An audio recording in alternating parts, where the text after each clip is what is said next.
Hey YouTube, just wanted to give you guys a more thorough update about my experiences with the Bauer line from Harbor Freight.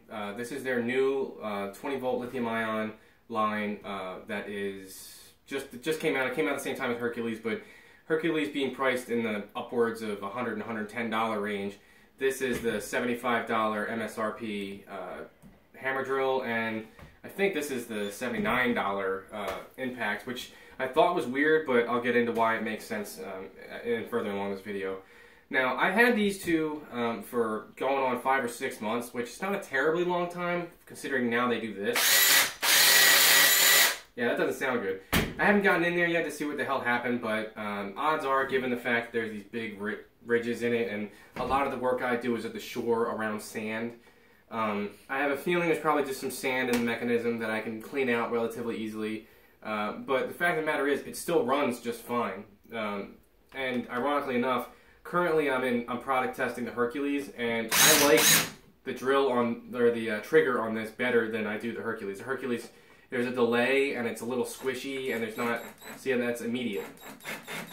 But with the Hercules, it's like it squishes, and then there's a delay, and then it starts to go, and whatever, odds and ends. But so there's that, and this one. Every once in a while you hit a wacky bit and it sounds terrible.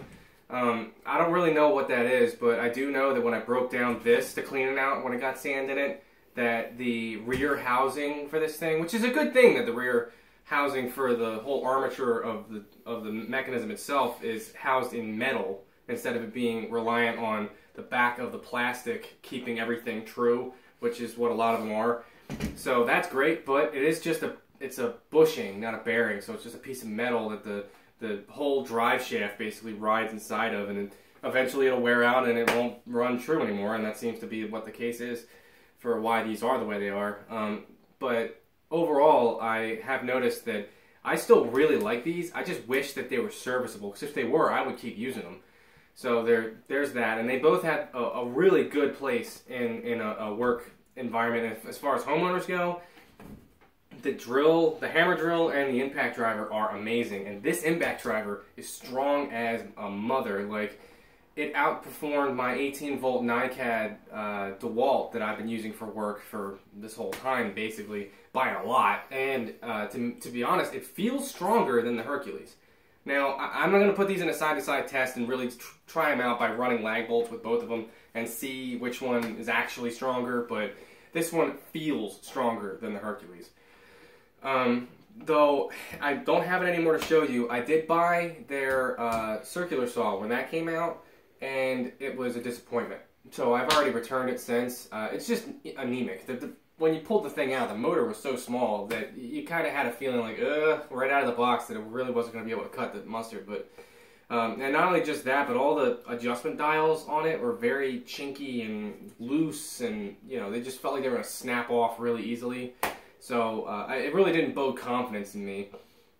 So I just wound up returning it because, if it gets bogged down doing a rip cut on a hollow core door, it's not a good saw. So that, and it didn't come with a battery, and it didn't come with a blade for 50 bucks. You can get in fact, I'll show you. This is only $65. Came with a blade, came with a battery. Actually, I don't think it came with a battery, but it at least came with a blade. And this saw does not get bogged down. I can do more cuts with this, and everything about this Ryobi one is sturdier, and all the adjustment knobs are solid, and I've never had a problem with it. I built an entire friggin' shelf out of 2x4 with that thing.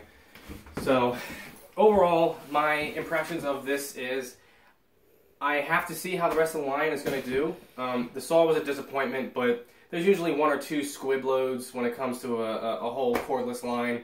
Like, DeWalt's, I'm sure there's one tool in their 20 volt line that is just not as good as the rest of them, and other ones are better. In this case, the impact is awesome for Bauer. The hammer drill is awesome. And for a homeowner or a weekend DIYer kind of guy, you're never going to ruin these the way that I did, because I use them day in and day out, and I beat the shit out of them. So that's just what happens. I mean, I stick this thing in a bucket and go underwater with it and drill up through coping with it. So, I mean, all that stone dust and everything, The fact that it runs at all is kind of amazing considering it was only 75 bucks. And half the time it's less than that. Half the time you can get it for even more off because it's usually there's coupons at Harbor Freight. So it may be worthwhile. I'll have to wait and see when the rest of the line comes out, but yeah. In the meantime, I'm trying out the Hercules. Same thing, rest of the line isn't available. The saw isn't even available for them yet, but I'll have to wait and see. But for now, for homeowners, maybe not for, you know, professionals, you can buy this, and I don't think you'll be disappointed at all. I'm still going to have to put Hercules to the test, but this I really liked. The only downside I found about this impact was this is slippery. That's the one thing Hercules beats out on it, is that this is just 3 ribs around it with no real, you know, texture to it. So it's when it's sweaty hands or dirty, it slips real easy. It finds getting stuff in and out of the chuck a lot more difficult. And also, it may be stronger, but this whole head here is a lot fatter. So there's been times where I'm like trying to get into a tighter area, and the freaking head is so big, as you can see, there's all kinds of marks around it from me trying to force the thing in somewhere it really wouldn't fit. A more compact version of this would have been able to fit in a lot easier. You know, they tend to be conical in this area here, like it goes and tapers down instead of it just being a big block.